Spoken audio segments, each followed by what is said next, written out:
Platform 2. Upper Staploes. There would be a pretty Please good stand name back for a from the sports platform goods edge. slash lifestyle brand, but it's also a suburb in North Stepford. Let me explain. You see, there used to be two stations. Upper Staploes. The other one was about here.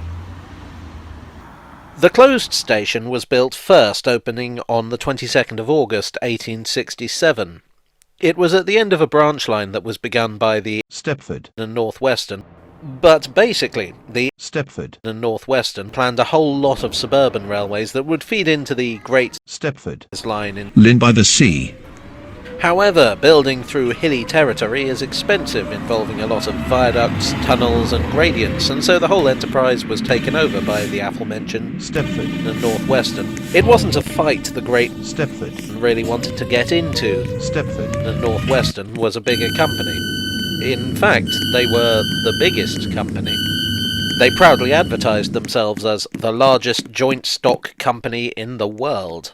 The story of the rivalry between the two is way too complicated for this video, but that's why the line went no further Upper Staploes. at this point, anyway.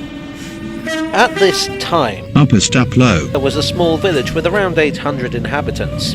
What the railway hoped was that by putting a station here they could encourage developers. There was also a pub opposite the current station that was called the Staploes Tap.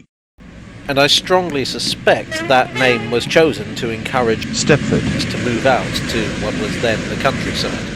The line was never enormously popular, development was slow, and the coming of the cheaper trams and buses ate into what traffic there was. The brief for the line out Upper Staploes. was a sort of classical look inspired by Georgian architecture. The big selling point for this line was that you could move out to the countryside and commute by modern electric train.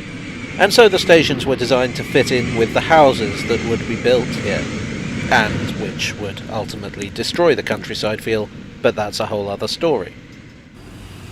As the old saying goes, if you can't beat 'em, join 'em. Or be forced to join them, I guess. In 1969. the New Works programme was announced. Under this, the Great Stepford. Upper Staploes. would become part of Stepford County Railway. as would a number of other branches in the area. The older station Upper Staploes. would be closed, and the trains would be diverted into the Great Stepford. station, which would be extended to give it extra capacity. There is one sign of the old station, though, and it's still very visible.